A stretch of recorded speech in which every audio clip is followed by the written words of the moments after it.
Yeah, hello, people. How are you? I'm glad I'm here again. I know a lot of you are over at FBS. I used to like APS, but I think he's a boring guy. And I'm sorry. Boring, boring.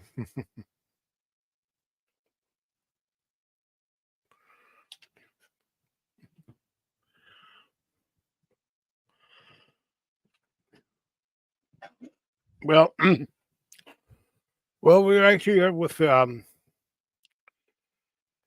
today. It's going to be excuse me. Today is going to be a day of having people up on panel. Whoever wants to come up here, I'm going to drop the link right now. I don't have no content for today. Fuck.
Well, here I am.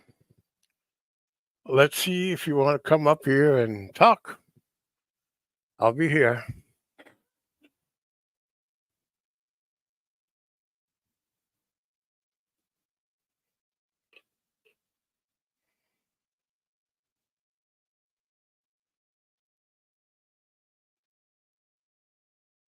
Oh, cool. Look at this.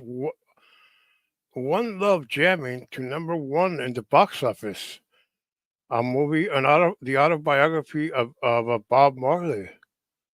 That's good news for the movie industry. That means the more of these movies come out, with dramatic subjects and real life subjects, the more they will make these movies, and the less those stupid Marvel comic films like that Panther, the Wolverine, the I don't know who, Batman, the Batman's coming, the Hunger Games, and all that trashy stuff that Hollywood produces now. Yeah, but that's some good news for the industry, man. I hope it keeps up, man. Hope it keeps up, man. It just tells you. I mean, the Elvis movie did pretty good, but think about 2 years ago, I guess. And now you have and now you're gonna have and now maybe some other movies coming out. Maybe could be the I don't know, maybe some biography of a famous singer, actor, or somebody in the pop culture. Hey, how about one of John Lennon, uh, or a movie about the Beatles in general? Ah, what?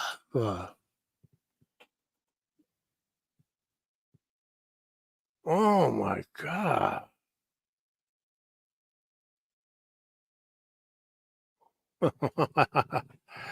Yeah, well.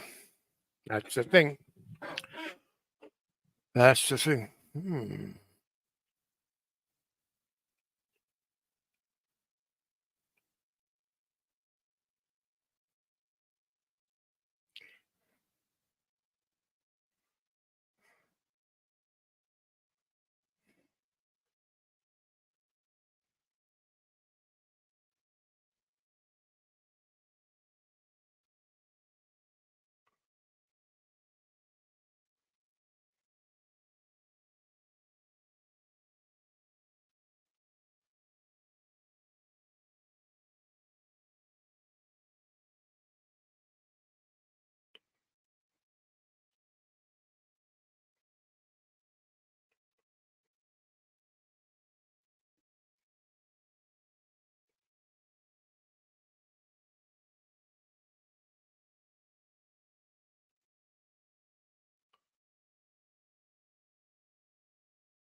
Oh yeah, don't forget to press the like button.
Yeah, I'm back right now.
Ba-da-ba-da-ba-ba-ba-bum, ba-da-da-dum, ba-da-da-bum.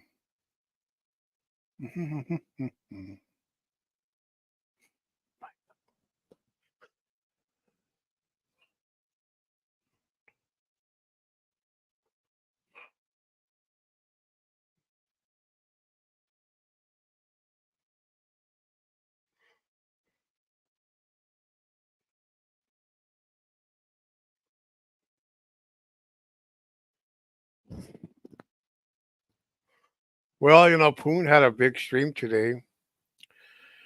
He had some interesting people today. He had that rebel guy. Well, fuck, he's not an interesting guy. Oh my god! And now and now he just went up the air. So I'm on the air and nobody's here.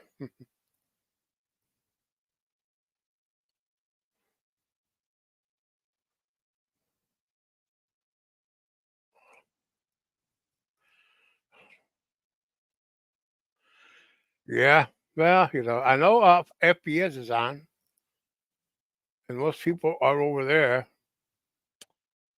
I don't mind. I mean, I stopped going over there because I started finding him boring.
Oh yeah,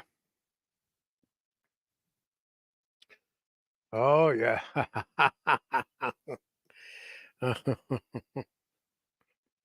Yeah.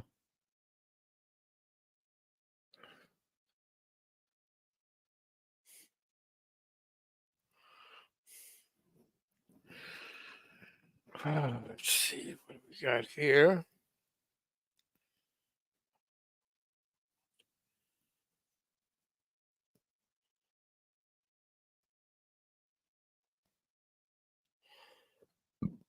Mhm.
Well, let's see who comes up today. Hey, I saw you just came in and left. Okay, that's good. I mean, I don't mind. I mean, many of you don't find me interesting. Okay. Oh, because I don't do drama, because I don't bash people. That's why. Okay. I know you'd rather be with people who are attacking others, uh, uh,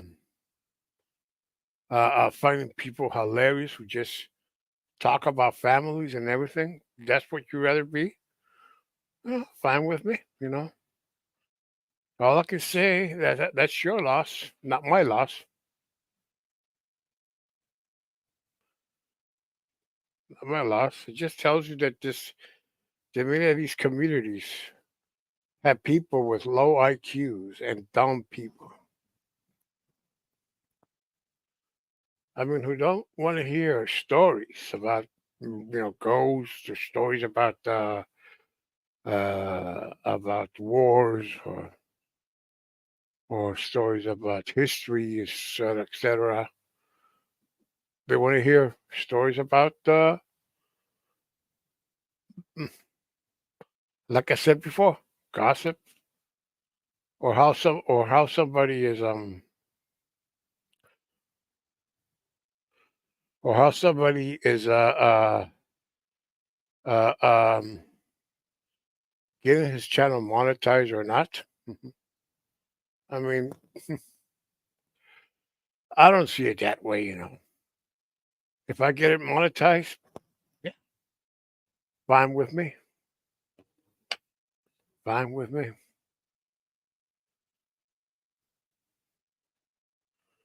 But nobody,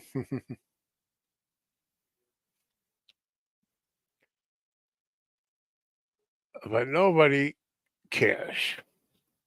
That's fine because I don't care about you. I don't care. I mean, why should I care about you? About if you just about your life? No, I shouldn't be caring about nobody except me. I mean,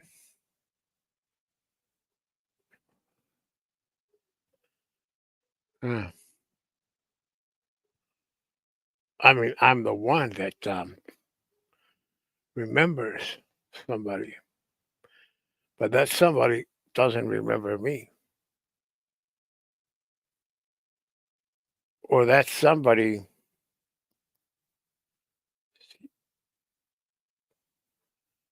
sees me as I was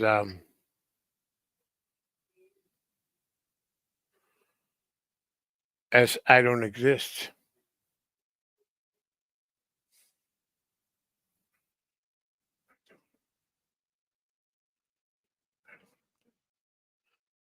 Well, that's right. I don't exist.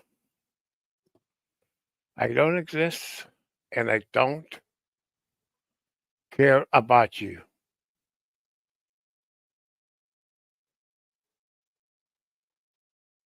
I don't care.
Mm.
Oh, funny movie you've been watching now.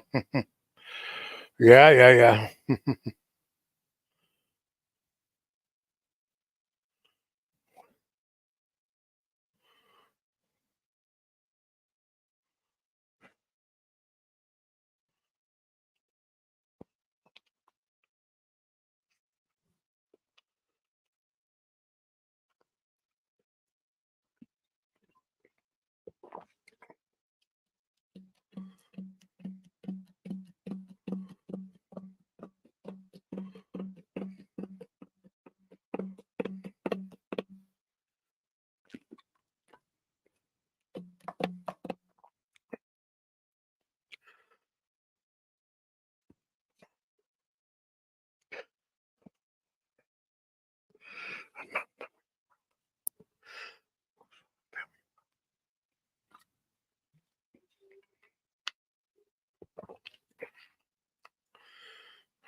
Oh man, let's see who comes. Let's see who does that.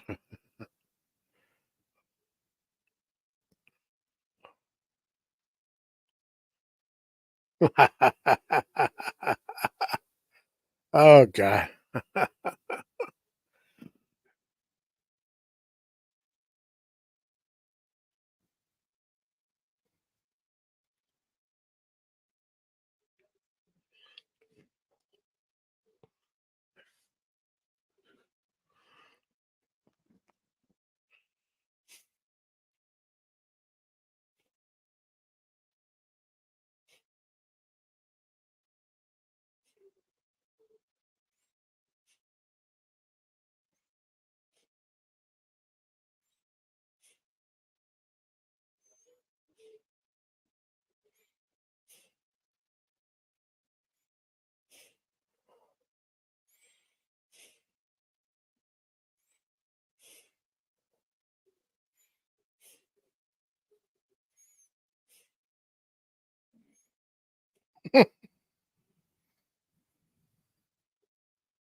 The lines are open.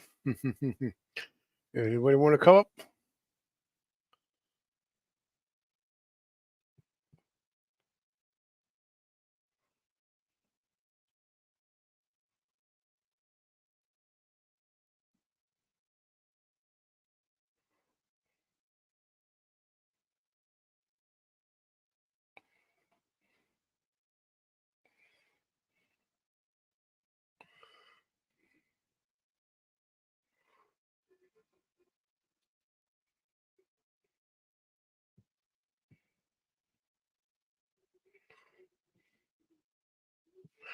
Yep, the lines are open. I always wanted to say that. I had some inspirations of going into radio at one time. This was back in '89.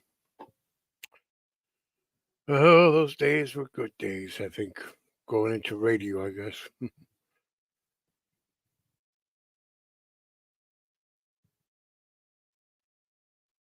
Sarah interrupted. Oh, you said hi, Big Papa. What do you mean by that, Big Papa? Do I know you? Is that you, Barbie?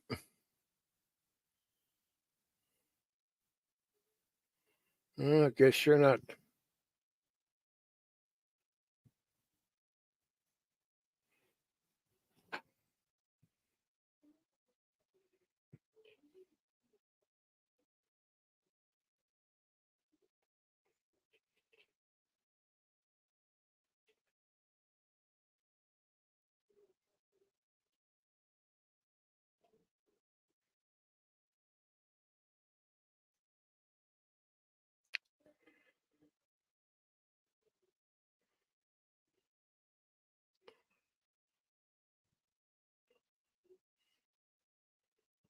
Nope.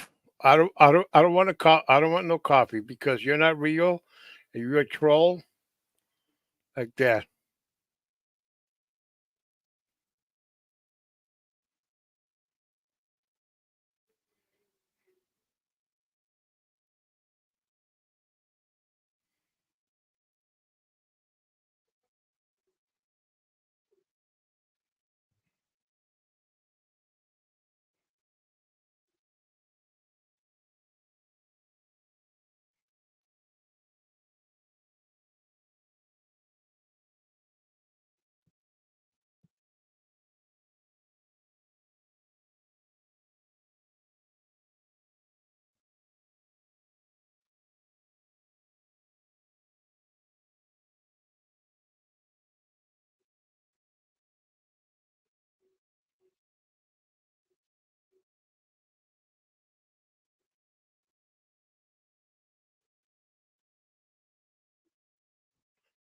Yeah, you're gone.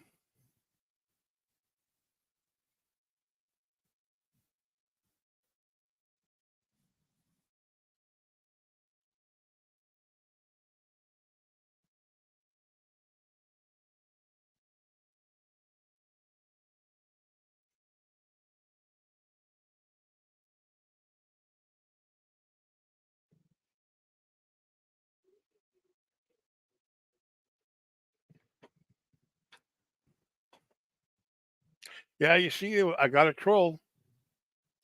I don't like trolls on my side chat.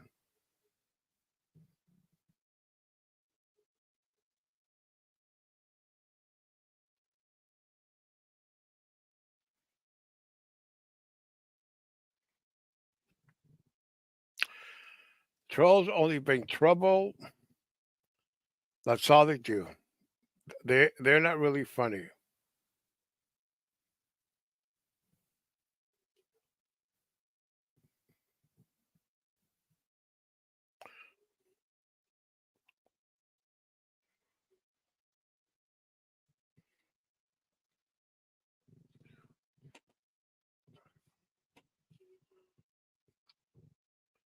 You only bring big trouble. Shelly, what do you think about that? The trolls only bring big trouble because some people say, "Oh, I find them hilarious. Oh, they're funny," but that funny you're confusing. You're you're saying that they're funny, but they're actually trolls and people, and that's funny. You know, somebody starting trouble. Do you think if you're in a restaurant and somebody comes in and starts cussing up everybody, and you're gonna say, "Oh man, that's hilarious. That's hilarious. Oh yeah, that's hilarious. That's hilarious." But you're not gonna say, uh, "That's hilarious" if you hear a comic like Cat Williams or Chappelle or one of these guys who you normally see on TV or in the movies, because you only will laugh at black humor. That's your thing, black humor. I'm not too crazy about black humor.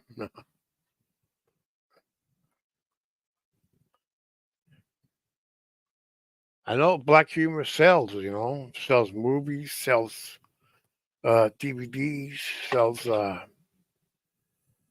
high-rated TV shows and stuff like that. But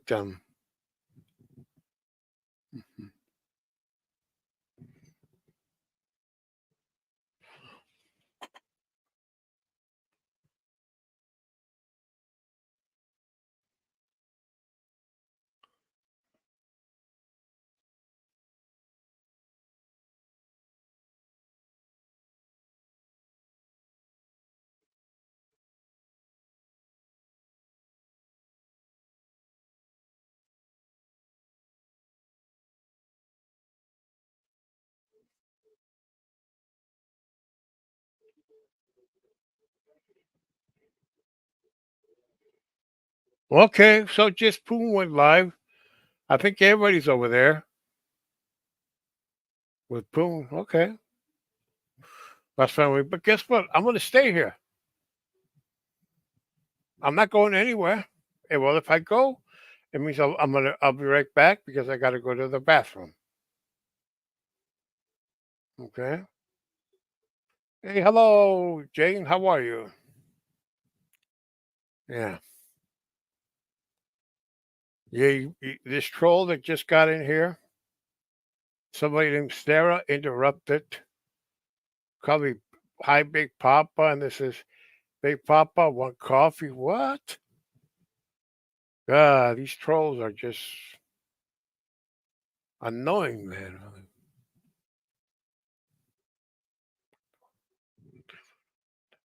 I only once trolled somebody once, and I went in a with another account, but that was like about I think that was about 4 years ago. In a different community, a channel that no longer exists, where I troll somebody. That was the last time I ever did it. It wasn't even fun. I just acted like it just sounded silly and stupid acting like that. It's like going out on the street and talking to yourself, going around and talking to yourself. Yeah, that's what trolls are. They always say a troll lives in somebody's in their mom's basement. Okay, well, you know, we live here in California, and here in California, houses don't have basements. Well, it just tells you that 80%, 70% of people that are on YouTube are from the Midwest, the South, and the East Coast. And while that 30% is from like the Western states, like Utah, Colorado, California, Arizona, Oregon, Washington State, Idaho, places like those. Or I don't know if the Plain states have basements, like the Dakotas or Montana, places like those have a basement, or Wyoming. Well, I think Wyoming. Yeah. Yeah, because the Midwest, yeah, the Midwest and in many parts of the South get tornadoes. Get tornadoes. That's why. Yeah, but it's funny when people say that. He's just a kid probably living in his mom's basement, but with nothing to do, and only causes trouble. Yeah, because we don't have no basements here in California. Well, well, don't get me wrong. Well, some houses that because we have here houses that go back to the 30s, 40s, and 1910s and 19s into the 1900s and 1800s, and and many of those houses were built just like the houses here, you know like houses they built in the east and the west coast, and I mean east coast, and in the Midwest. Yeah, I can see some old houses around here. There's just one in particular uh that's like a Victorian era house. And I remember there was this house, not too far from here from town. I mean, not too far from my house, but near downtown. This was way back in the day. The house kind of looked like the Amityville Horror House, but guess what? The house is no longer there. Long ago, they tore it down and they built some. I don't know what they built. I think they built some condos or something. I guess. Ah, yeah, condos. Yeah, I like.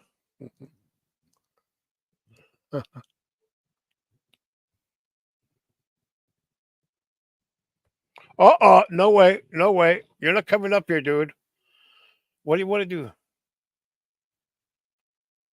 Okay, okay, okay.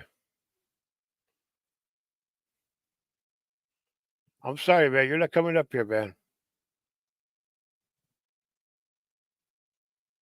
I'm sorry, man. You're out, man. You're not coming up here. You're not gonna come here and cuss me out and call me a faggot, nothing like that. Like you call me the other day, and then you're gonna go and then you call White Tupac over there. No way, dude. No way, dude, man. And you're gonna say later that you're sorry. And what your friends always say, oh, he is like that when he gets drunk. Man, you're a big boy, man. Man. You wanted to come here? Yeah. Yeah, JD, some guy from called the drinking community who likes to who when he's drunk he starts calling people names using the F word and all that kind of stuff, the P word and all kinds of that. Mainly using the F word. I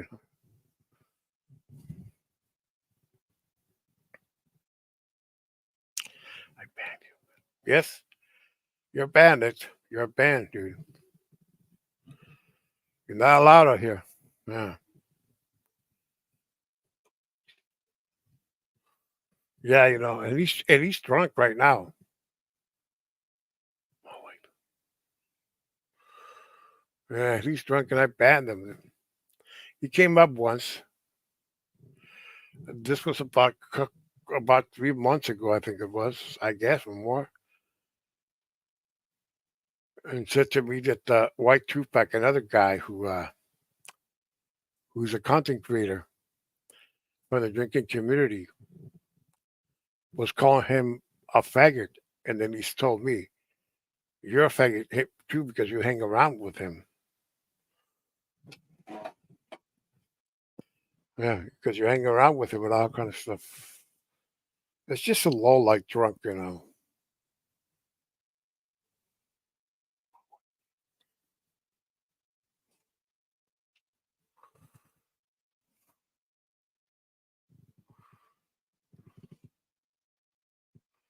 So you want to come here? Oh, guess what? Guess what I'm going to do? If you keep coming, If you try to come in here with a troll account,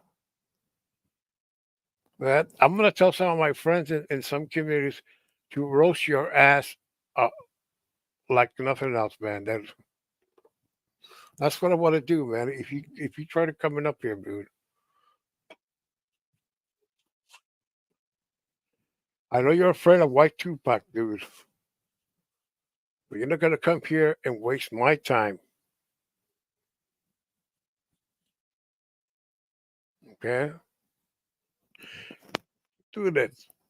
You do it, man, and I'm gonna send some guys to roast your ass up, man. You're gonna get roast so bad, man. You're gonna start crying. You're gonna say, "Mommy, mommy, these men are the man is this bad man is harassing me.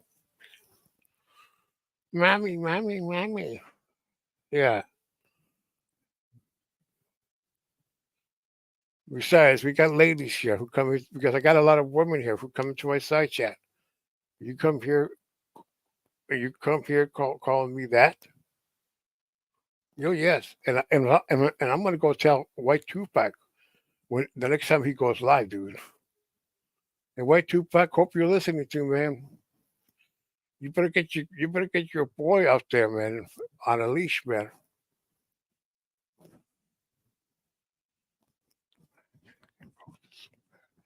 because he's gonna get roasted so bad, man, if he keeps this up, man. He does it to you, and you tolerate him, man.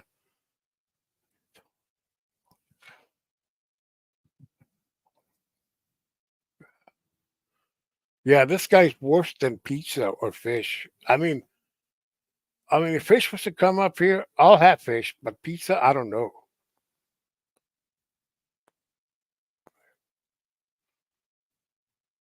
I mean, I don't know about pizza, man, but I just think pizza's full of crap.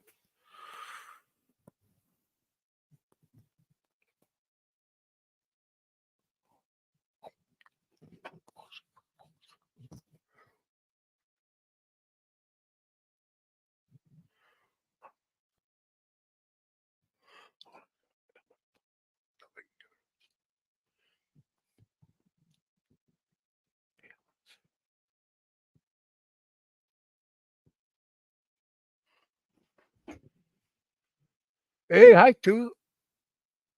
Tony, what's up? Hey, how are you? Glad you're here. Oh, I'm doing fine. Oh, that's cool. Yeah, that's good. Yeah.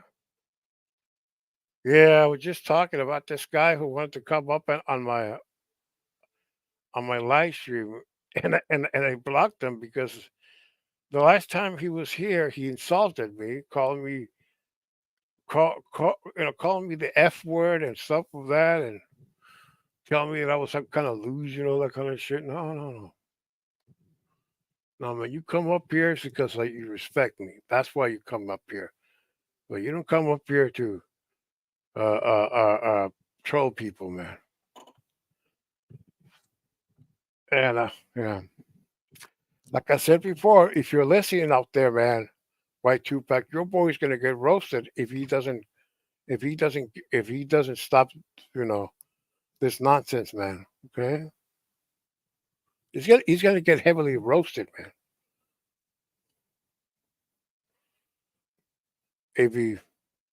If he ever tries this again, tries to come here, he's gonna try to because I know his.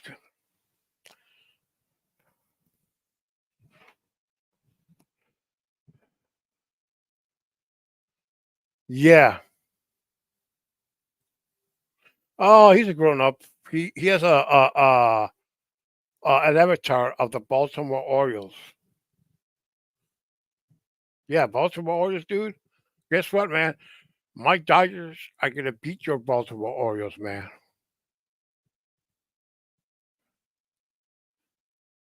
Exactly. No better. Well, this person has a drinking problem, and I know his friends from another community called the drinking community. They say, "Oh, Carlos, don't pay attention." He gets like that when he gets drunk. Oh man, guess what? I don't like having drunks on my panel, man.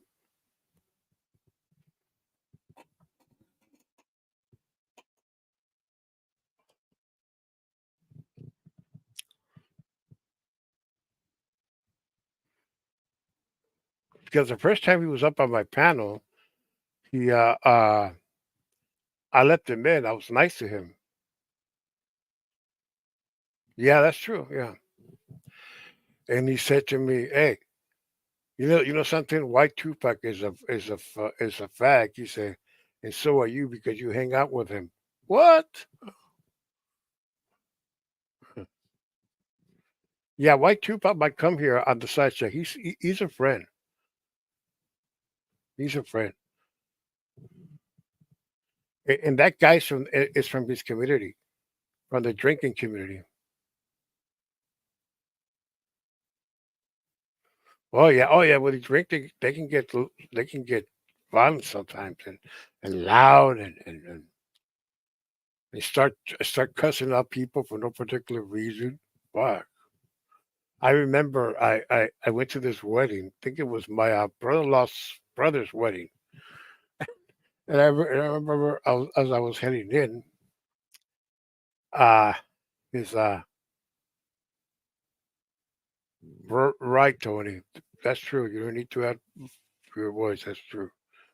And as I was trying to get, and as I was, and my and, and my brother-in-law's sister-in-law was there with her husband, his brother, other brother. And as I was walking, closed the door. The sister waited on us, so because she saw us coming in, waved to us that the party was there, that the wedding was there. We were because we parked our car. I think we parked our car a block away. And as we were getting into the place, my brother-in-law's brother, not the groom, he was there and he was talking and he was looking at us. Hey, what the fuck, you guys? What the fuck? What? He was already he was on. I mean, he was already drunk at the time we got there because we got there at the middle of the wedding. Oh my god, that was one of the worst weddings I ever been to. The food sucked. The band sucked. They didn't know how to they didn't know how to they didn't know a lot of songs. They keep repeating the songs, more like that. Yeah. And then after that we got pulled over by the cops. Yeah. Oh man, that was the worst one. Yeah. Yeah, I mean this happened over 40 years ago. Yeah. Yeah, I'm sorry to say that, but really. Yeah, actually the place where I think that place was cursed in some way because uh my sister had gotten married there back then. It was in '84. It was she got married 70 years before in that same she had the wedding reception in that same social hall. And I remember that wedding,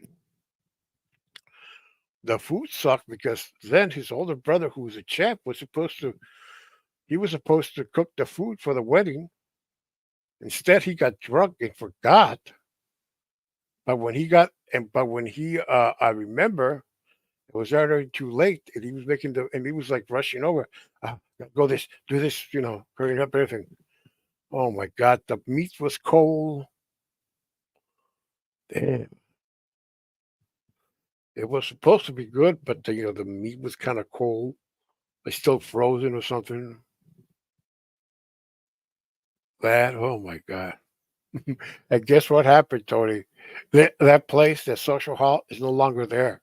Probably somebody must have thought that all the weddings that took place there were cursed or something.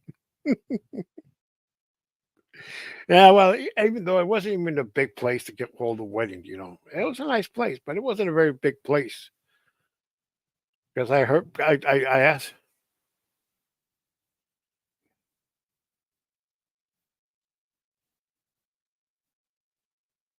No, what happened was my brother-in-law's brother, his older brother, was supposed to make the food for the wedding, but he got drunk, I think the day before, and he spent and he was supposed to wake up early and prepare the food, the meat, and all that kind of. But he woke up late, and he was in a hurry. He was hungover in a hurry. uh, And I remember some of my mom's friends were telling my mom that the food sucked, and when they went to the wedding, I remember. I got a picture of myself at that wedding. Somewhere out there. I want to find it. I don't know where it is. I think I have it on my Facebook.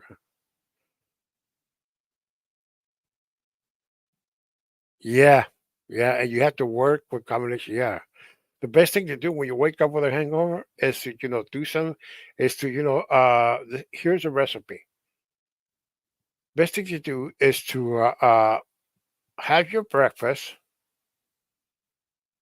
drink plenty of liquids, and go back to bed. Go back to bed.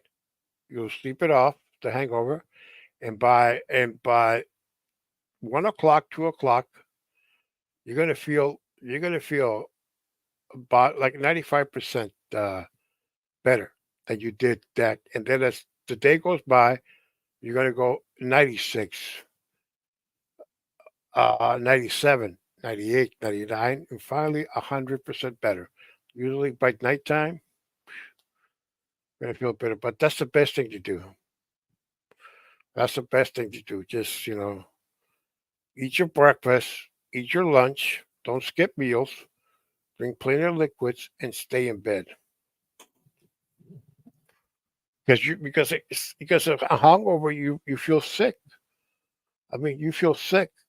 And that's the best thing to hungover. There's no magic wand or anything. The best thing to do is to stay in bed. But some people, how they say they cure their hangover. You know how they cure it. They say that uh they rather have a couple of beers the next day. Yeah, I tried that once, and it worked kind of, but a couple of minutes later, I was already drunk again. Yeah,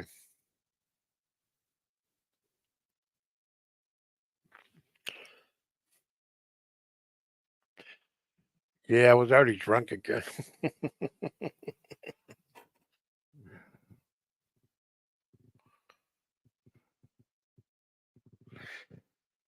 Yeah, I remember too. There was another incident. Well, what an incident. We were at this a beach fair, night beach fair, beach celebration where people go camp out. This is down in Mexico. This was like I think it was back in 2001 or 2000, some around that time. And this guy I knew down there, he comes in with this. He comes in with a, I think, with a 24 pack of beer cans. No, I don't drink anymore. I haven't drank the beer in 7 years. No, I haven't drank before. Yeah. So he's with this guy who claims he's his uncle or something, and they drink it. And my friend, that's the other guy, Alfredo, would say, "Hey, you want a beer? Yeah, give me a beer. Boom, boom. Hey, I'll see you guys around." They take off. I don't know where they went, but the next day I learned that those two guys end up they they didn't go home to sleep up the drunk. So what they did, they got so drunk that time, I guess even high or something, that they end up sleeping in some park benches. That's where they end up sleeping in some park benches. Yeah, in some park benches. End up sleeping. Oh my god. Oh god, that was some. I mean, those were some days. Yeah, those were some days. Yeah, got a lot of those funny stories from back then. Oh man.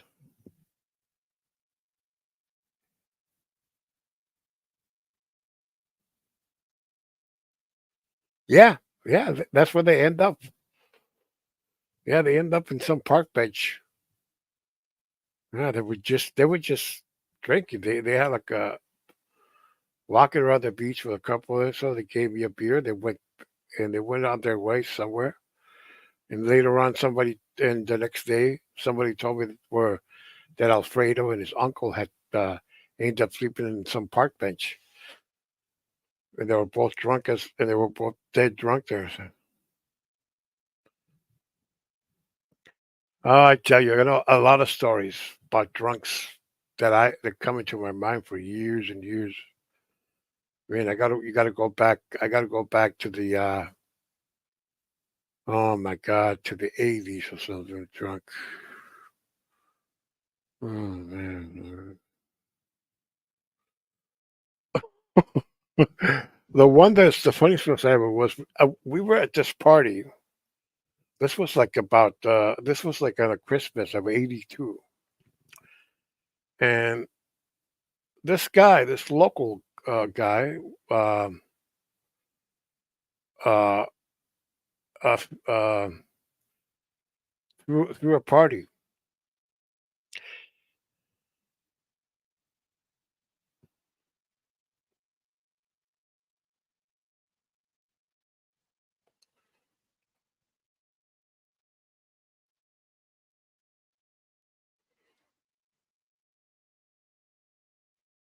Oh, okay. Oh, that's good. I hope he doesn't drink anymore. Yeah. So we were at this party. Uh, there was this guy who used to own a print shop in that town. It was a Christmas party of all employees there, and some of those guys employees who worked there were friends of mine, and mostly was a guys party, just a boys night out party. It was at this guy's house. I don't know if we lived there or I don't know, but we was there. We were all sitting, and the manager of the print shop, we used to call him Tico. Tico, we used to call him. Really nice man. I mean, in reality, when he was drunk, he was the nicest person. It was always used to walk by, used to come, "Hey, Charlie, Carlo, what's up?" Dude? Used to say all the time.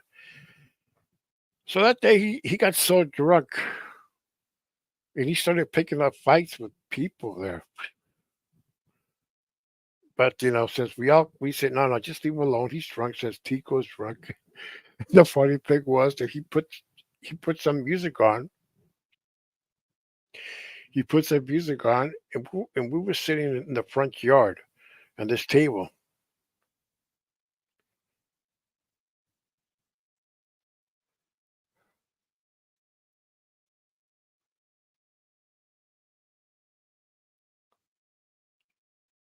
Oh, okay, yeah, sure. I believe you. Yeah, yeah. A lot of guys I knew who really drank, but they never missed a day to work. But yeah, but many times people get drunk and they miss a day to, go around missing days of work. And last time we know, I mean, they get fired, for that. But yeah, I believe you. Yeah, yeah, guys. Yes, it's true. Age catches up with you. It's true. And as going back to Tico. Tico was just drunk and trying to get our attention, and he turns up, put some music on, put some Mexican polka, which they call norteño music with accordion and guitar and that. Oh, that's true. Camp party. I remember those early 20s.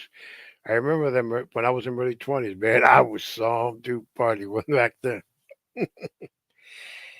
So Tico was so drunk, and he played some music. He was trying to get our attention. So what he does, he grabs, I think, the cleaning lady who was doing some work in that house. He started dancing with her, and he would tell us, "Hey guys, look at me, man, I'm dancing." And we all just turned around and looked at, "Oh, cool, cool, Tico, that's right." And we gave him applause and everything. Yeah, go for it, Tico. And we just started. yeah, yeah, Tico was rude. But that was just the tip of the iceberg. I went home after the party because you know, I just had enough, drinking like that. This was around like midnight, but the rest of the guys, they decided to go get drunk somewhere. The next thing I knew, one of them guys was trying to was trying to strangle another guy to death because a fight started between them. They were drinking, and this guy who at that time he was a student at the local naval academy, like Annapolis. He picked a fight with a guy named Damaso, who's a friend of mine, really good friend of mine. As a matter of fact, he just added me to his Facebook. That's a different story. That's another story for another day. The thing I heard was that he grabbed my friend Damaso, the naval guy, and grabbed him, with his two arms, no, one arm, and he said to me, "God damn it, dude, I'm going to show you what death means, man. You're going to know what death means." Like that, grab him. But fortunately, another guy who was the guy who threw, who threw the party, guy who organized the party, he grabbed that guy, the short, because the guy was short, grabbed him. He grabbed him and told him, "Hey, what the fuck are you doing?" Grabbed him and pushed him back. Psst, like that. If it wasn't for Raphael, that was the name of the man, he would have killed my friend right there.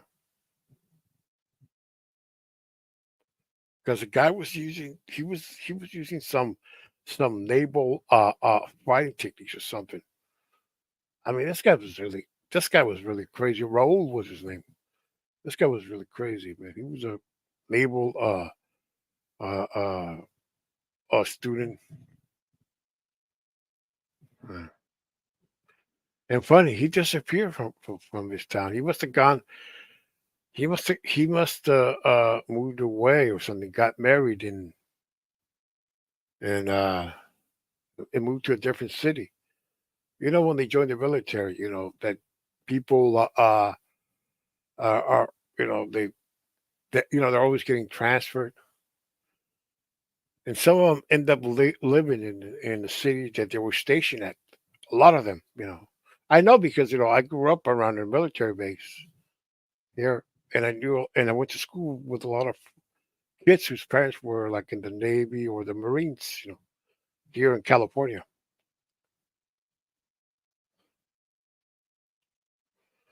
Exactly, exactly. That's true. Even in some countries, even in some uh, uh, even in some countries, even some other countries do it's the same thing, like just like here,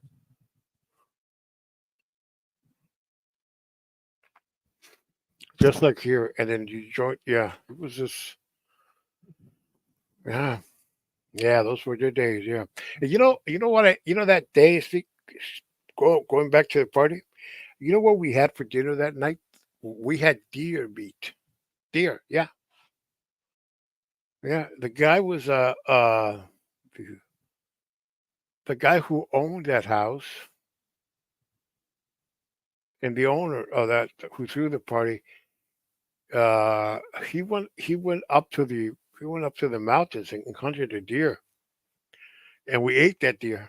Yeah. Well, this was down in Mexico at the time.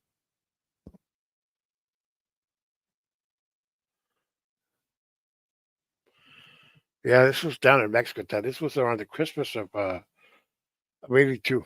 Man, that's like 42 years ago. Long time ago. God, man, I'm old. Yeah. I remember that day when we were on our way over there. This Me and my cousin, we took a bus down there, and this utilities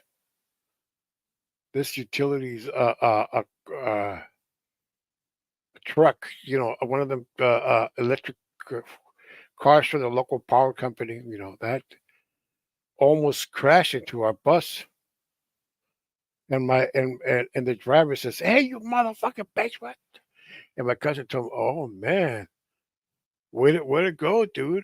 You just gave that guy you just gave that guy a happy Christmas, dude." Yeah. You just gave that guy a happy Christmas.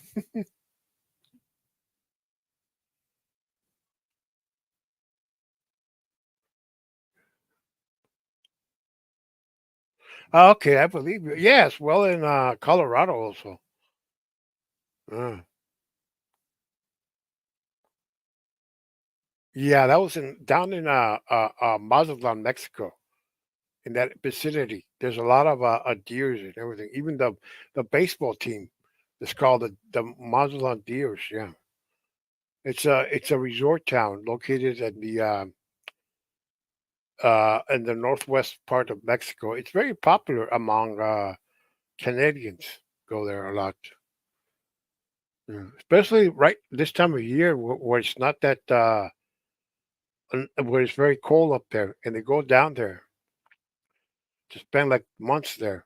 Uh, because it's places because they come escaping the cold from Canada, and they stay there for 6 months. Yeah, I met people down there from Canada. There was a guy down there from I think he was from Quebec. You know how I knew he was from Quebec? I remember I was standing with a couple of friends on the street. We were just chilling around talking, and we noticed a bus was coming. They said, "What the fuck is this?" And the bus said something like a Montreal Transit Authority or bus or something. It said something. It was an old city bus from Montreal, and the guy was using the old city bus, as his own car of transportation. I remember he just gets out of the car, out of the bus.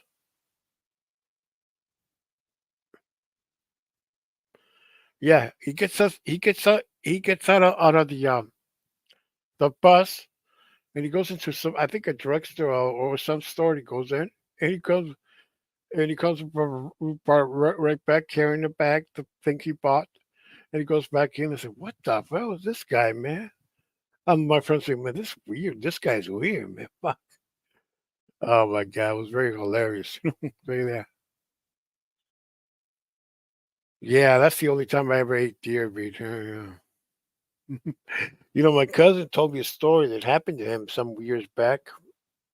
Funny story that he and my other cousin, they went deer hunting one day, and they went up into the mountains, their hunter guy, who knew everything. Yeah, oh yeah, a lot of the people in their RVs, say for example, they go as early as November, but they go back to Canada like around May, because it starts getting really hot and humid. Because during that time down there, the weather it's mild. It can be like, for example, 75 degrees or 80 degrees during the day, but at night it gets a comparable of 57 degrees. For them that's nothing. For those people out there, they come. It's nothing. Uh,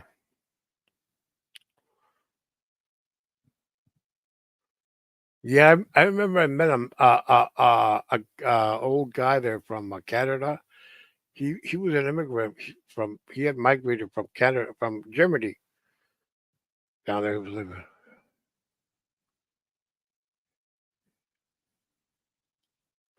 Well, I think it's because they, yeah, I think they go to Florida. A lot of them, I'm sure. But the reason why they go to Mexico because it's cheaper. They're cheaper. They can rent a home for half price what they rent in their countries here in the States, because it's cheaper. That's why. Yeah, a lot of them even come here to California because it's the weather here is not that cold as you get cold in Pennsylvania and New York, the Midwest, and Canada. It gets cold. It gets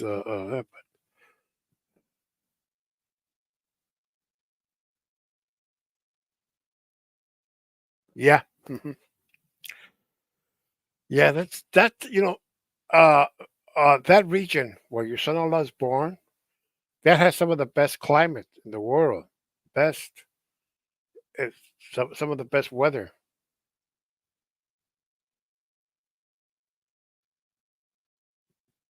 Oh yeah, a lot of people go down there to get the dentistry. I go, I live not too far from the border, and I go down there too. Yeah, yeah, yeah. That's Mexico City and the places in surrounding areas.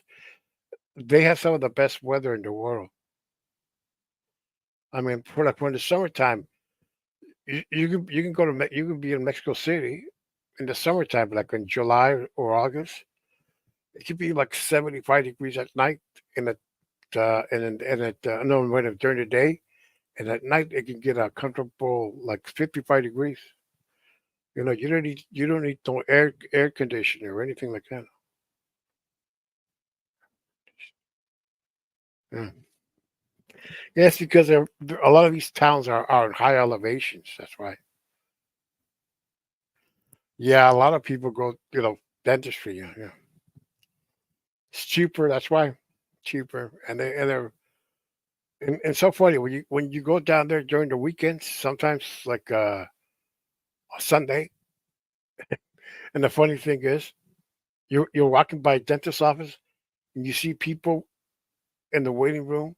They're waiting for the appointment on a Sunday on a dentist. I mean, the only time when we go to the doctor usually at the weekends is when we have an emergency. Somebody had a heart attack. Somebody got run over by a car. Was in a car accident, et cetera, et cetera. But that going to the doctor like that on it.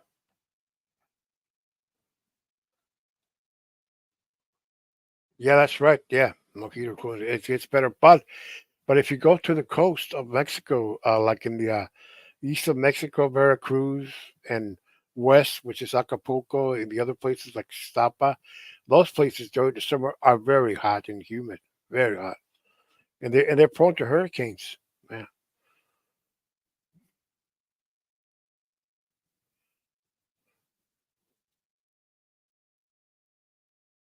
yeah, that's true. Yeah, cheap. Yeah, they're all cheap. Yeah, and they're more prone to earthquakes and I mean more prone to hurricanes in those places I mentioned. But a lot of but when it reaches places like Mexico City, it just rains a lot, with floods, just like it rains in these states, like in Pennsylvania, New York, it rains. But the bigger uh the bigger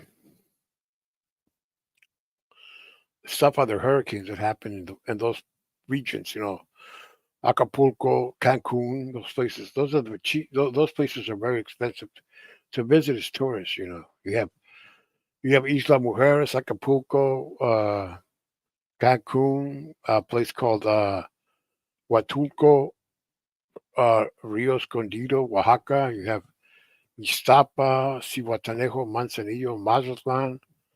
You also have the Port of Veracruz, a lot of these places, Puerto Vallarta.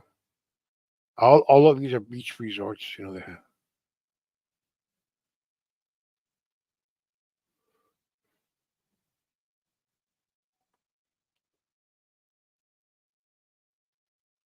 Yeah, that's true. Yeah, Cancun. Yeah, yeah. Oh, yeah. Cancun is nice. Yeah. They just put a Marty train called the Tren Maya, the Maya train they put, and then they have another train that they just inaugurated, which is from that reaches that goes from the west, goes from the west state of Oaxaca, and then goes all the way to Veracruz, and it's like a 9 hour or a train trip.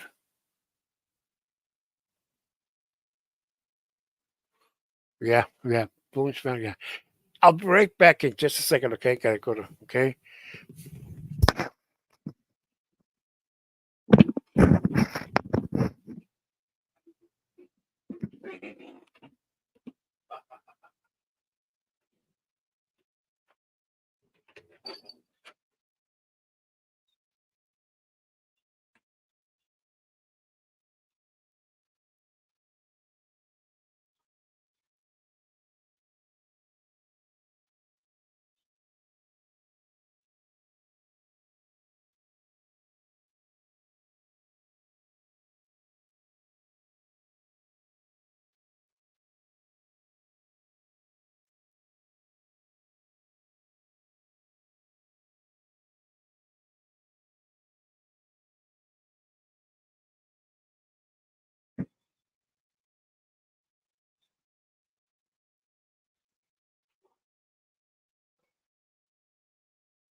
Yep, I'm back. Yeah, yeah, a lot of these states. Yeah, the good thing is that in those places, like in Cancun.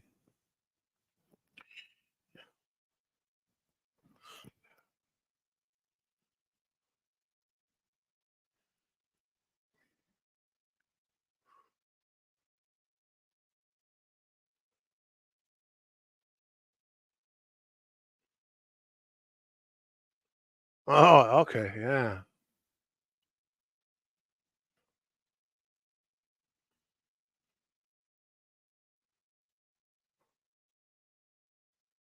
Oh, yeah, speak Spanish. Yeah, man.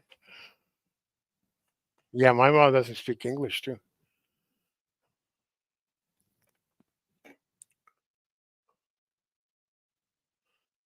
Yeah, that's true. Yeah, that's true. Well, they're a different culture. Uh, like in Mexico, we have for example, breakfast is at same as usual, but lunch is more like around 2 o'clock to 3:30, 3 o'clock lunch, and dinner is like around 8 o'clock at night.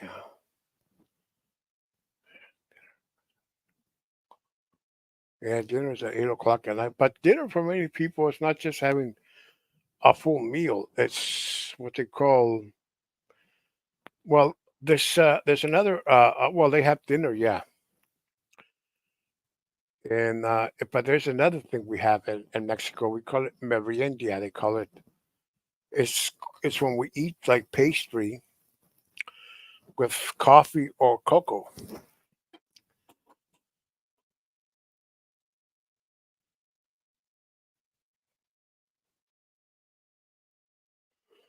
Yeah. Oh, yeah. Food trucks and carts. Yeah. Yeah. This. Yeah. Yeah. A lot of food. Yes, the food in Mexico is different than the Mexican food is here. For example, in Mexico, the tacos are deep fried. You have the deep fried tacos, and you have the what they call the street tacos. Yeah. Oh, yeah. Everything is fresh and everything. Yeah. Yeah. Places you go to, you get fresh fish, really good fresh fish in some places. fresh fish, everything. Yeah, you got the street tacos, which are those tacos where it tastes where the tortilla's not crispy. It's just warm enough, and they add the meat or the chicken or whatever, and the guacamole and hot sauce. Those are the street tacos. Yeah, exactly, exactly. They use the deep fryers are different than they use here. They have these ones who they're like round, and in the center is where they have the oil, and you put your and you put what you're gonna cook, and when it's already cooked, you put it on the side of the deep fryer. That's where you put your tacos and stuff that cooking there. Yeah, yeah, they have a yeah. There's a lot of foods that here in the states you don't see. I could tell you a whole bunch of them. There's one food they call pipián. There's one they call and there's a lot of foods from different states. Mexico has a lot of different. Well, it depends on the region you have.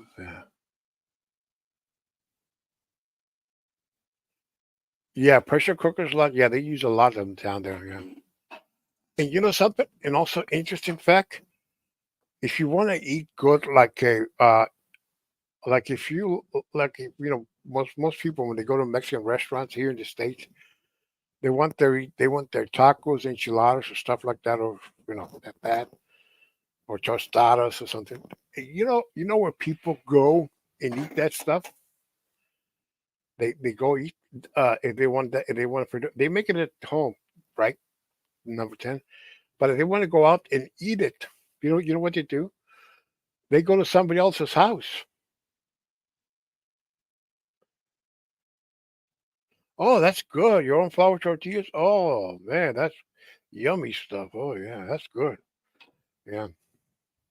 So so people in their houses, they open their mini restaurants,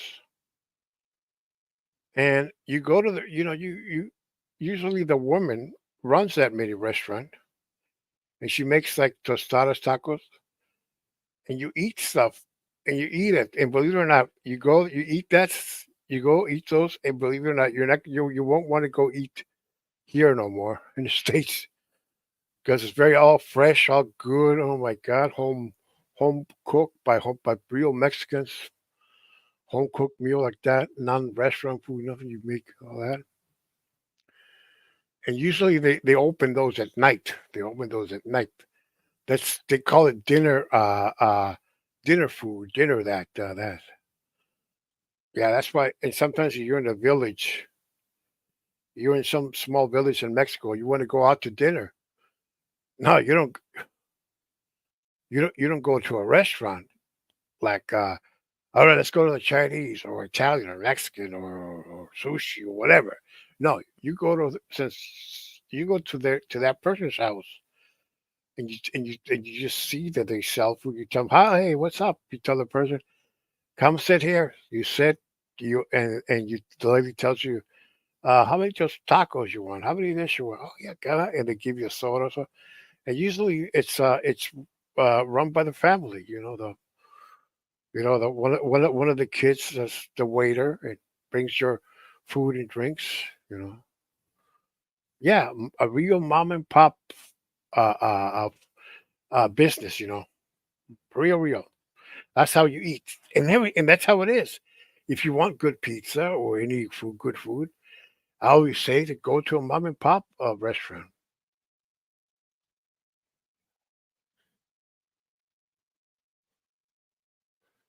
Oh yeah, yeah, My mom likes to make her tortillas sometimes.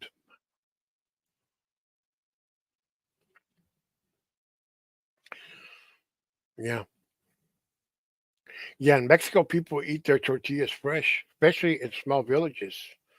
They eat them fresh. They go to for example, when lunch is about to start, they usually send somebody to go. Hey, send somebody for their tortillas. I was remember that.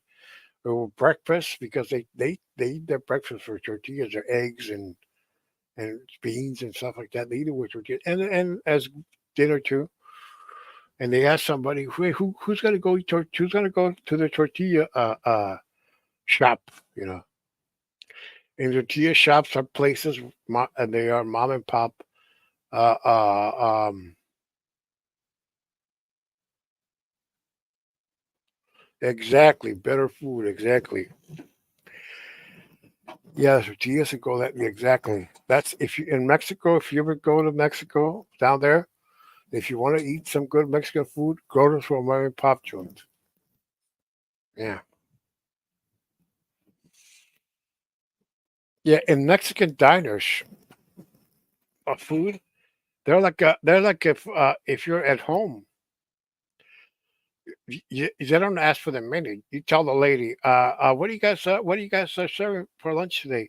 Oh, we have pork, this or beans and that, a caldo soup, meatball soup, blah, blah, blah. Okay, okay. I'll have some of that then. That's good. Yeah, yeah.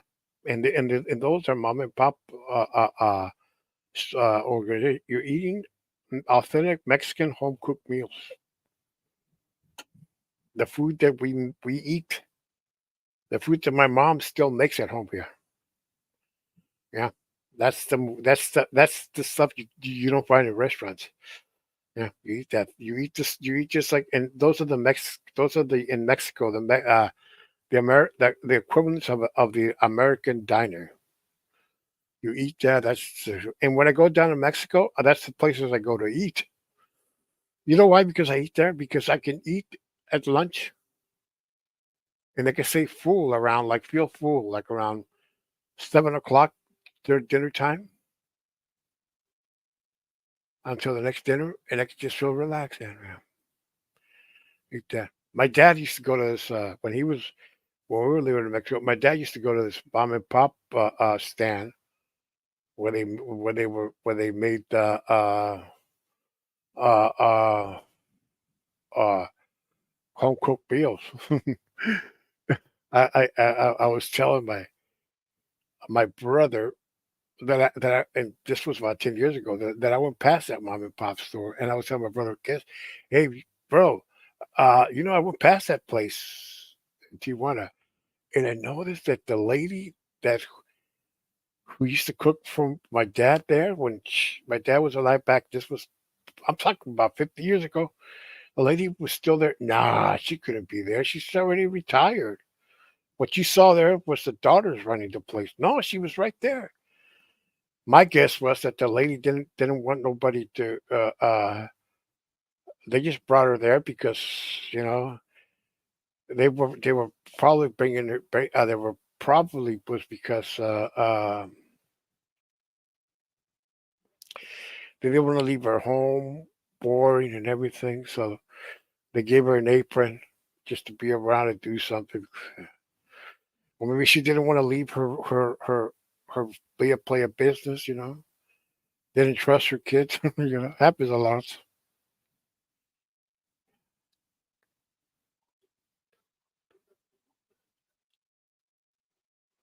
Exactly. Exactly. Yeah.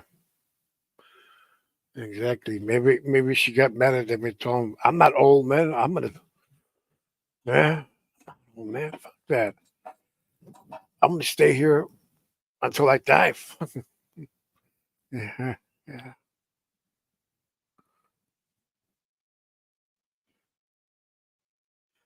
like that. Yeah,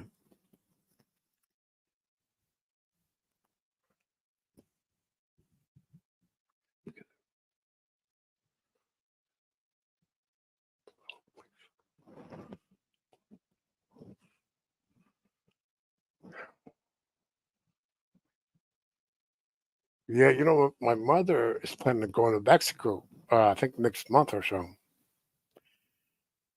Yeah, she wants to go see my aunt down there. My her older sister down there, down to Sinaloa. Yes, Sinaloa. The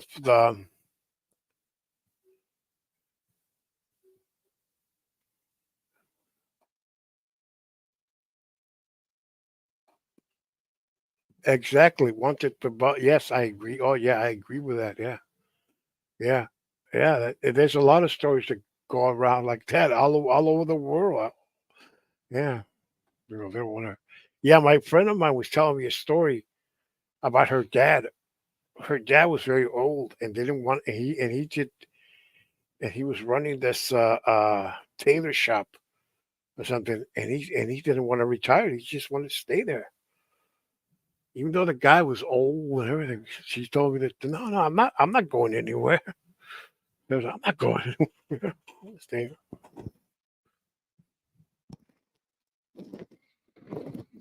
Yeah, same thing too. Yeah, a lot of older people. My dad would have been like that if he, my dad died when he was like 56, no, 58, I guess, or yeah, 58 or 59 or 7, I guess. And I think if he would have been alive to up to his 80s, I think he would have been just like that. Mm. He would have just didn't want to retire because he was a very hard worker.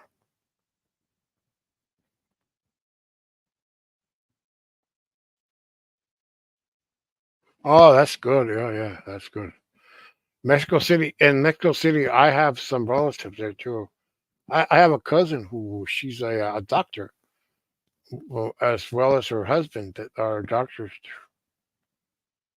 Yeah, who live there in Mexico City.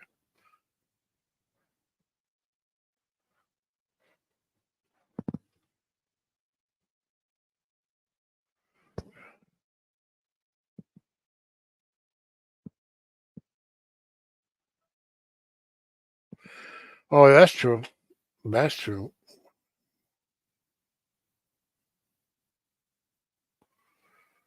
That's true. And down there, a lot of kids, a lot of adult children live with their parents still. A lot of them. Mhm. And over there, if you want to put your parents into a retirement home, oh, don't even try. You're gonna get roasted and cussed out by your own parents.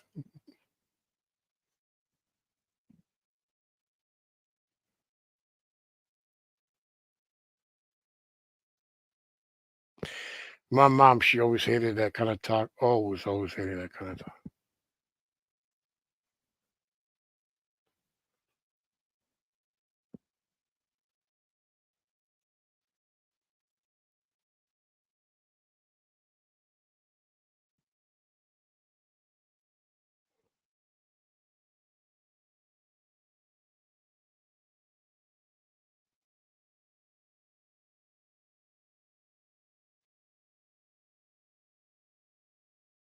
Yeah, they stay with family and everything.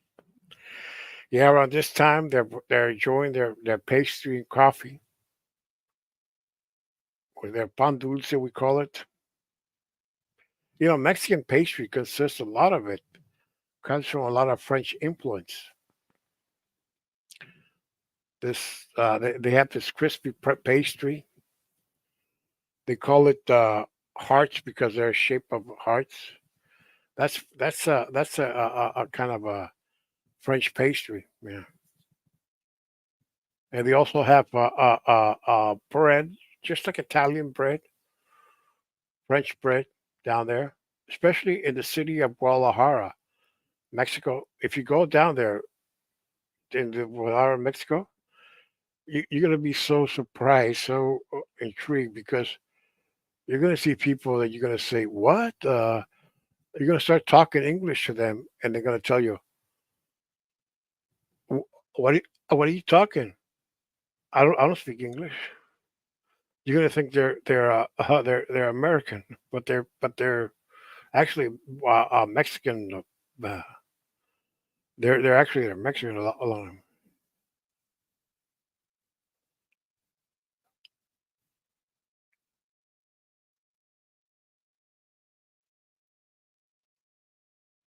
Yeah, they have their hot chocolate.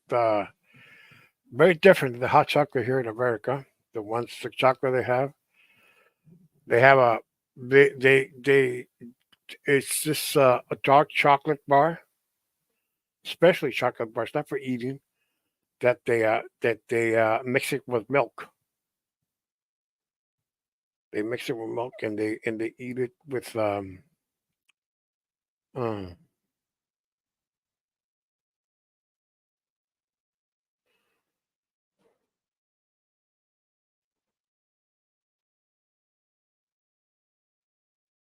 yeah, yeah. Well, it depends what part of the country. Because in many parts of Mexico, there's a lot of white Mexicans. For example, in northern parts of Mexico, and a lot of the central parts, was, and most of the people. But if you go south and more south, that's more darker people, more Indian and everything. The south. Mhm. I mean, if you look at the TV in Mexico, you can say, "God, are those Mexicans? They look Mexican. What? What?" Yeah, a guy like there's an actress called Luika Paleta. She's actually Polish, but she came to Mexico when she was a baby. Yeah, no, well, Cameron Diaz, she's Latina, but she's actually of Cuban descent.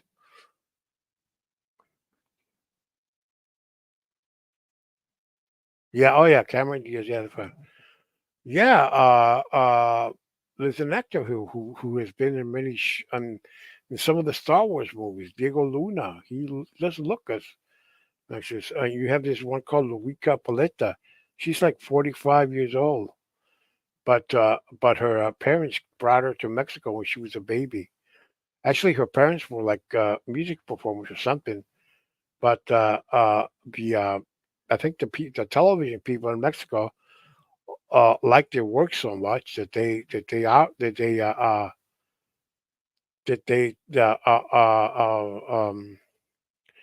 fixed fixed papers for them to live legally in Mexico, and they stay there. Yeah, yeah. I was watching Suzanne Alexander, a woman. She's another actress who looks very European. You know, very few people know this that in Mexico, one of the first presidents of Mexico was of Italian descent. Very few people know, and it's true. Yeah. Yeah. And not only that, when Batman, the show came on TV, Batman here in the States was very popular. So Mexico had another idea. How come? So what do we have also Batwoman? So they made this movie with this woman dressed in the same costume as Batman, as Batman, same costume, and was called the Batwoman. And the Batwoman was a woman whose enemies were who would face off villains like mad scientists and thieves and gangsters and all those bad people. And the lady who played that character was an Italian descent. Yeah, yeah. Let me find you a picture of some of of that president.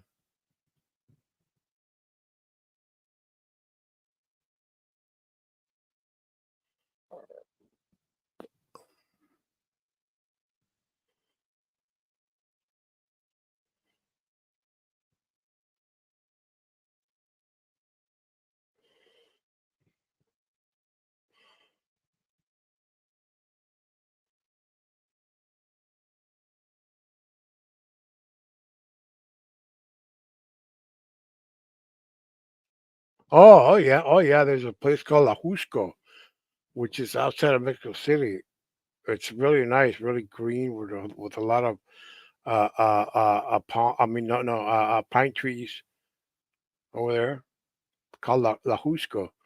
Beautiful place. A lot of movies have been filmed there. Oh, let me.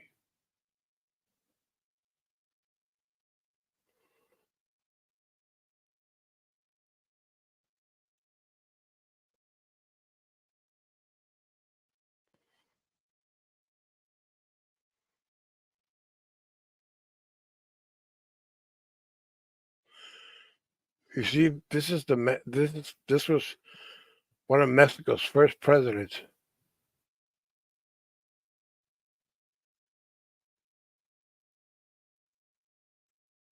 Oh yeah, like the pyramids of Tulum and the Teotihuacan. That's like near Mexico City, yeah. And there's also the big caves at Cacalumilca. They're about like 9 hours away from Mexico City. They're in the state of Guerrero. There's some of the largest caves in the world there. Yeah, that's his name. His name was Manuel Maria Lamborghini. He was Mexico's president back in 1853.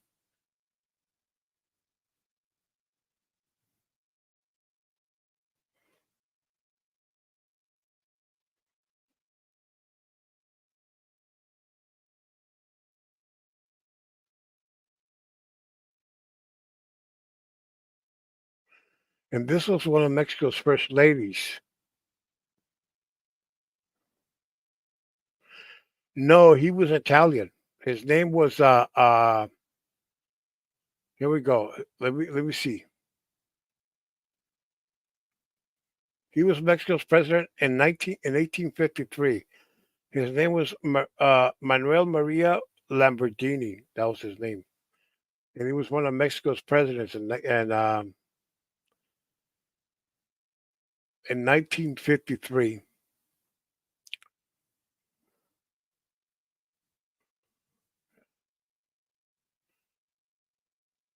Yeah, and over here, this was Benito Juarez' wife, one of Mexico's most iconic presidents. He was sort of like the Abraham Lincoln of Mexico. That's his wife. She was the daughter of an Italian immigrant named what was his name? Let's see.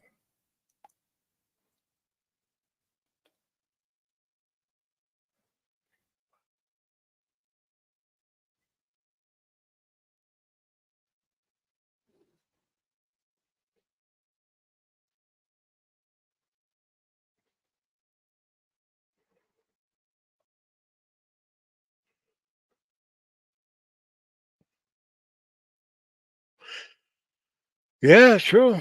And I'm surprised we haven't seen one here because so many Italians and here in the States. And in Mexico they already had one. Yeah.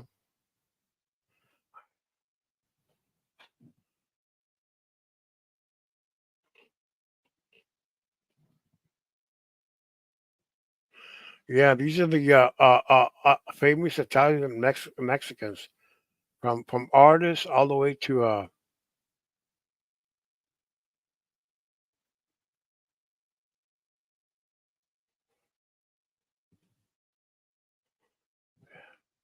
yeah, this pretty yeah. So this is a singer called Talia. Her Talia is her name. She's married to a record mogul, Tony Motola. You probably have heard of him. He's a president of Sony Music. This guy, Robert De Niro, even attended her wedding when she married Tony Motola over 20 years ago. Yeah, and her grandfather, her they says here, her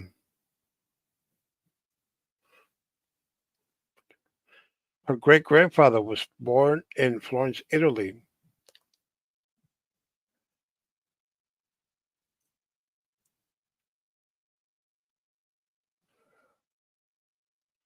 Yeah.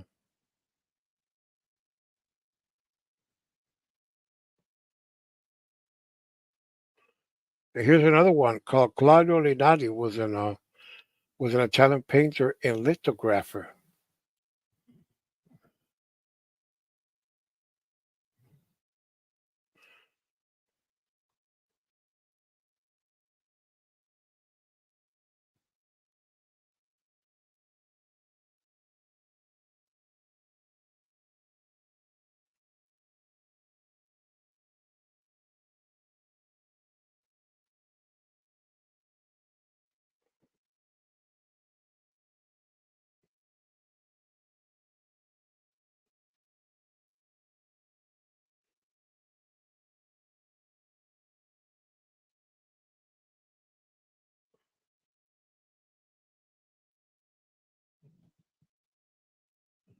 Yeah, this guy right here, he was the inventor of the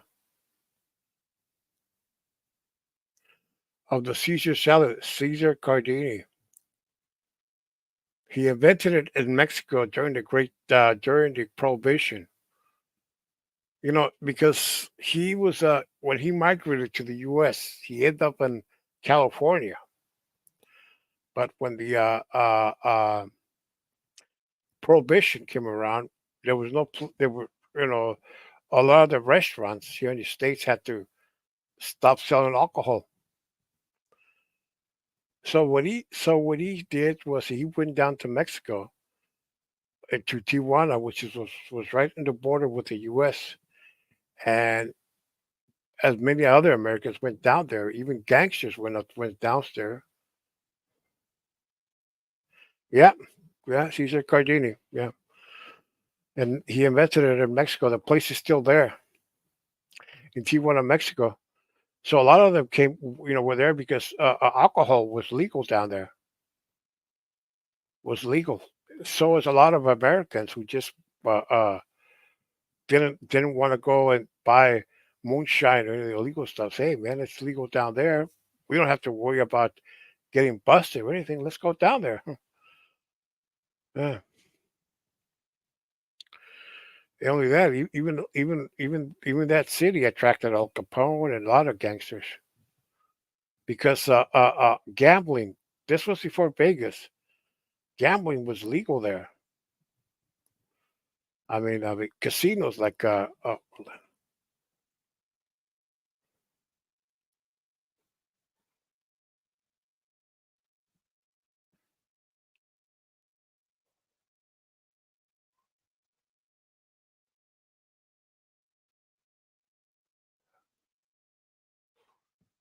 okay, the nachos was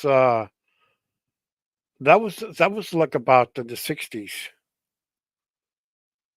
They say it was in a place called Coahuila, which is in this northern part of Mexico with Texas. They say it was as well as burritos. Burritos come from the state of Chihuahua. The burrito story is very interesting. How were they were invented? They say there was an old hermit. Yeah, they say there was an old hermit in the state of Chihuahua during the Mexican Revolution. Like the Civil War here in America. And this hermit would sell his burritos in a little burro. And burrito means little burro. Burrito means little burro. So he would sell his so-called tacos and wrapped in flour tortillas, and with this burrito with a small burro, and he would go to villages and sell it to soldiers and people like that, and people say, "Gabe, the burrito here." That's how the name burrito started because of that old hermit selling burritos there. Yeah, as a matter of fact, there was in Coahuila, and they say that John Wayne used to when he worked I think it was in a movie called I don't know, some of these movies because he made up some movies in Texas. He actually have somebody pick some nachos from that part of Coahuila, Mexico. Yeah, yeah, it was. Yeah, let me find that. Let me check that out. Let me see about.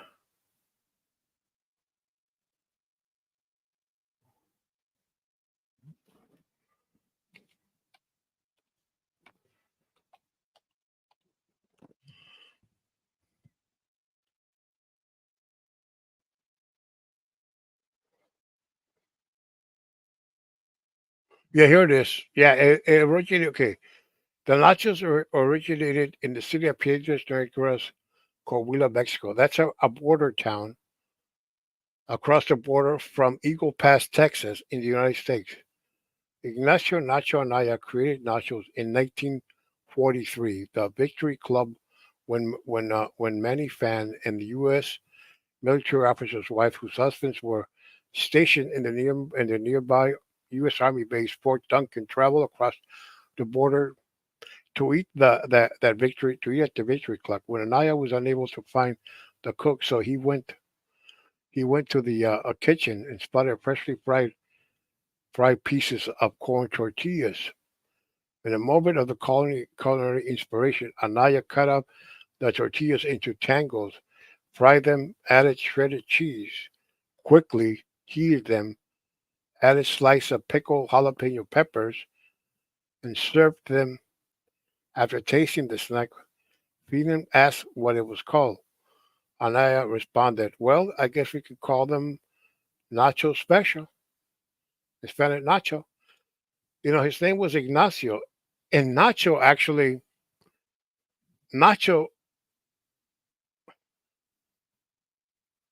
yeah, and Nacho actually is a nickname for Ignacio, the nickname for Ignacio. That's a nickname. If you are Nacho, if you are named Ignacio, people will call you, "Hey, Nacho, Nacho." People will call you, yeah. And that's how they were invented, yeah. Anaya also owned his restaurant, Nacho's Restaurant in Piedras Negras. Anaya's original recipe was printed in the St. Anne's Cookbook in 1954. The popular dish swiftly spread throughout Texas and the southwestern United States. The first appearance of the word nachos in English dates to 1949 from the book A Taste of Texas. According to El Cholo Spanish Cafe history, waitress Carmen Rocha is credited with making nachos in San Antonio before introducing the dish to Los Angeles Cafe in 1959. A modified version of the just there, a modified version with cheese and sauce, prepared tortilla chips, was marked in 1976 by Frank Liberto, owner of products during Texas Rangers baseball games in Arlington Stadium in Arlington, Texas. The version became known as Ballpark Nachos during the September 4, 1978 Monday Night Football game between Baltimore Colts and Dallas Cowboys. Sportscaster Howard Cosilla enjoyed the name Nachos and made it a point of mentioning the dish to his broadcasters over the following week, further popularizing the and introducing to new audience. Roberto died in 2017. Ignacio Anaya died in 1975 in honor of a bronze fight, and bronze was erected in Piedras Negras, and on October 21 was declared the Day of Nacho. Anaya's son Ignacio Anaya served as judge in the annual Nacho competition.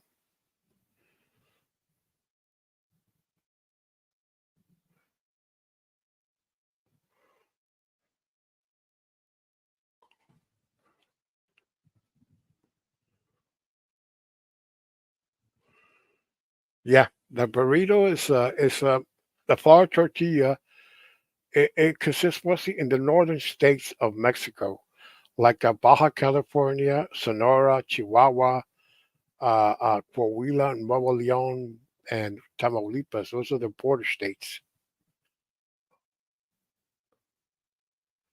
Exactly. Yeah. Uh, You know, the article says something about the American military that was stationed there. They act and they love that food. Well, that's how pizza became popular here in the United States. They say that back in the 30s and 20s, if you wanted to eat pizza in this country, you had to go to an Italian neighborhood to eat it. But they say when the American servicemen who served in World War II in during the war because during the war in Italy, because Italy was liberated by the Allies in 1943 or 44. Many of them, when they were there, were introduced to the pizza of Italian, and they loved it so much. But when they came back to the states, and and some of them even brought that recipe, and they opened pizza places, and people loved it. That's how it became. Yeah, yeah,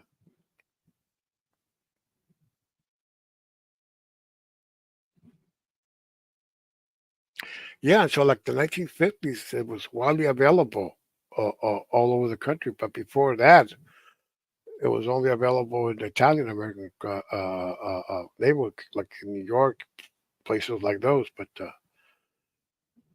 in that sense, by the 1950s, it became a widely known meal, the pizza. Yeah. And then it spread into Mexico, and now it's all over the world.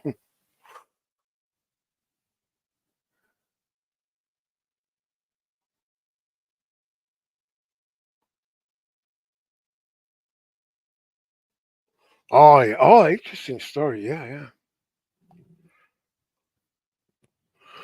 yeah. Let's see.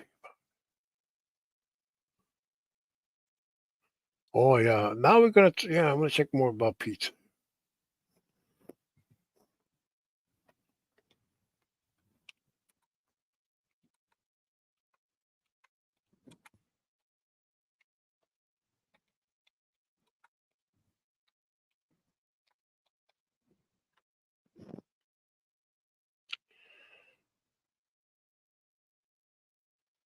Well, here it is. It says here, pizza arrived in the early 20th century with the waves of Italian immigrants, primarily in the large cities of the Northeast. Yeah, but during the half part of World War II, during the half part of the century, pizza became an iconic dish, was considerable in the United States. Numerous regional have evolved, with many bearing only casual resemblance to the Italian to the original. Especially fast food produced by many restaurants, as well as large pizza restaurant chains. The United States pizza industry is worth as of 2015. It's a $37 billion industry.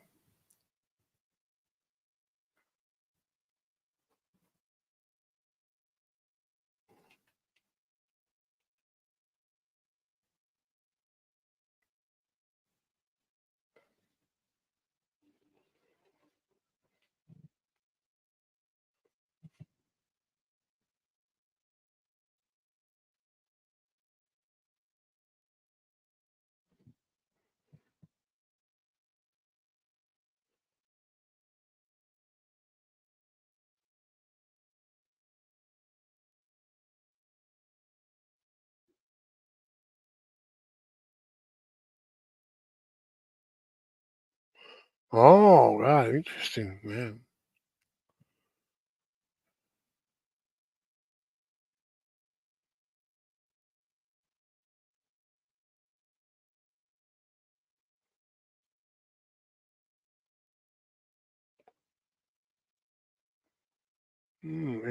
Interesting story. Yeah.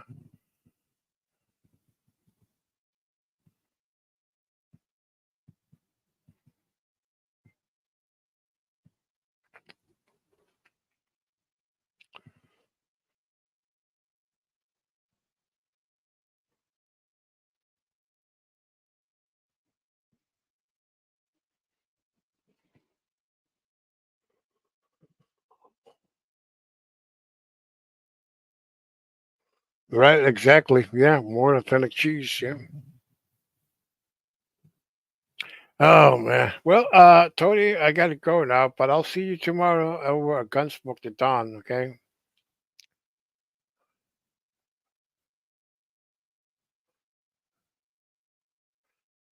Okay. Nice talking to you here, and see you soon. Okay. Take care and good night. Okay.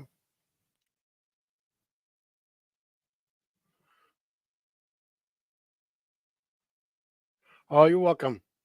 You're welcome, Tony. Anytime. Thank you very much. Also.